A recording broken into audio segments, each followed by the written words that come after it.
Good morning, students.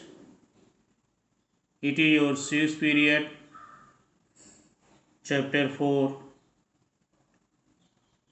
Working of Institutions, and topic is how is a major policy decision taken.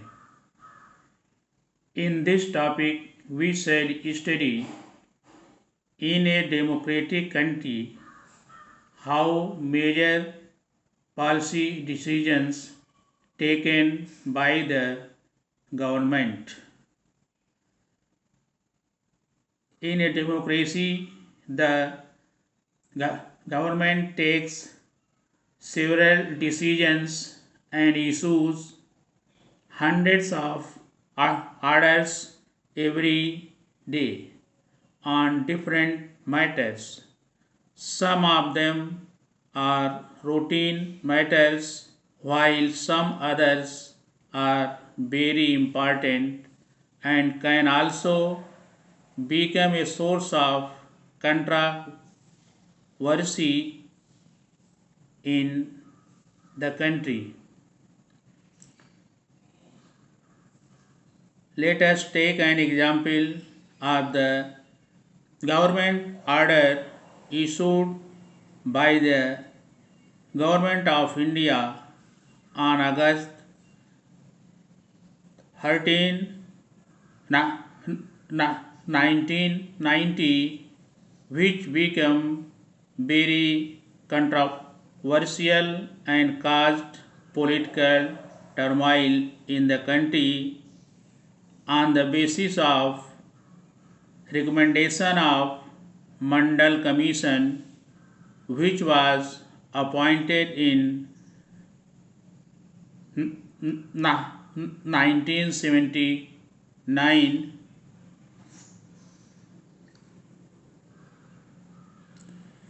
by the Government of India. Students, at the time of taking of major decisions, there are many problems and also few decision cause dispute among the people and government. For example, we can explain about the reservation of 27% of vacancies in Government of India services for socially and economically backward classes.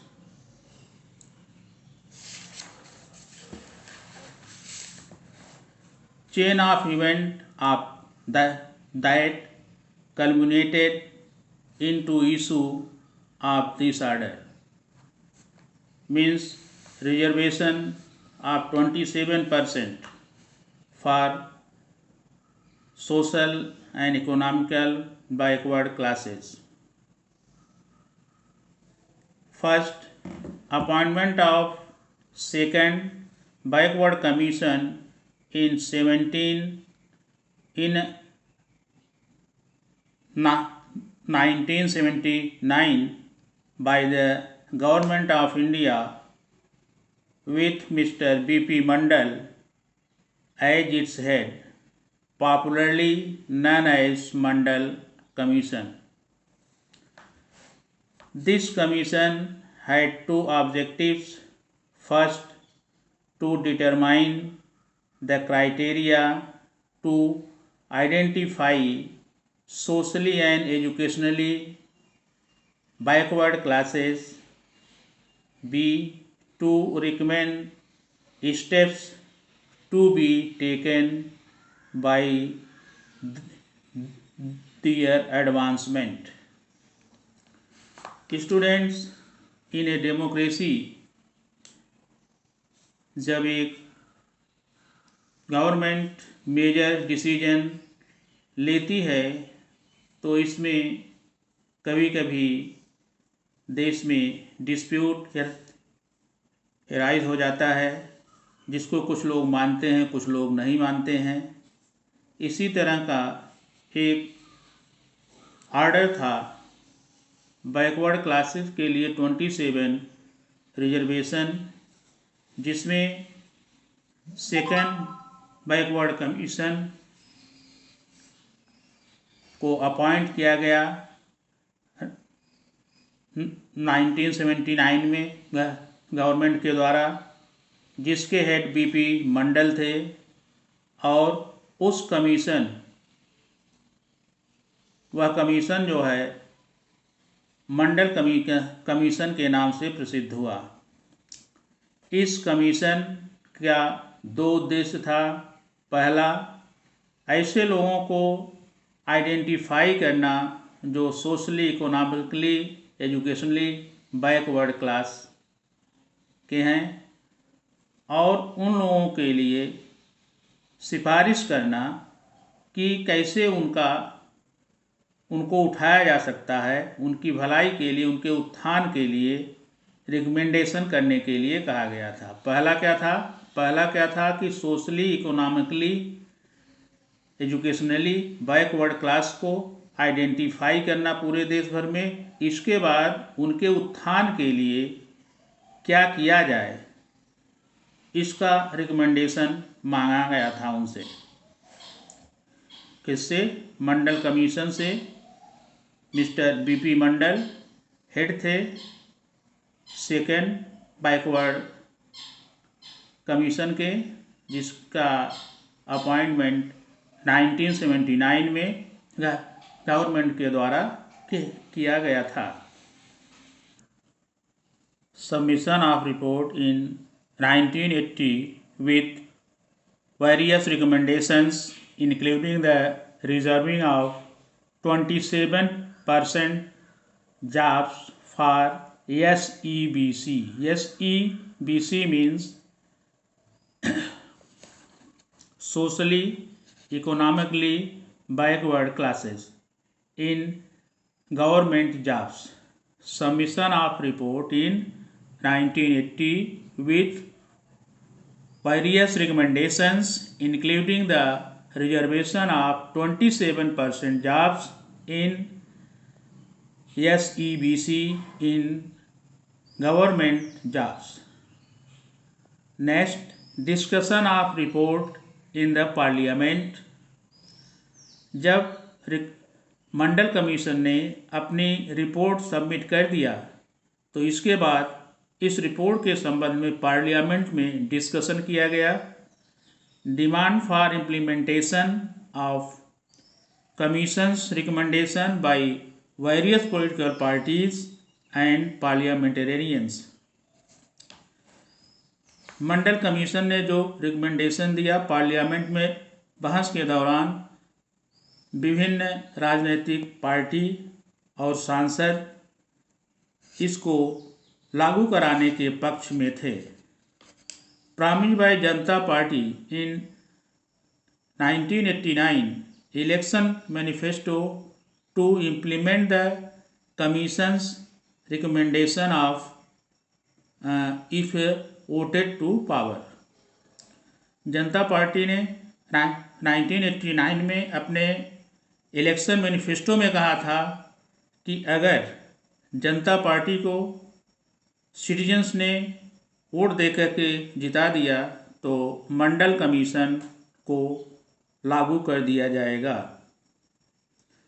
At that time Janata Dal led by mister BP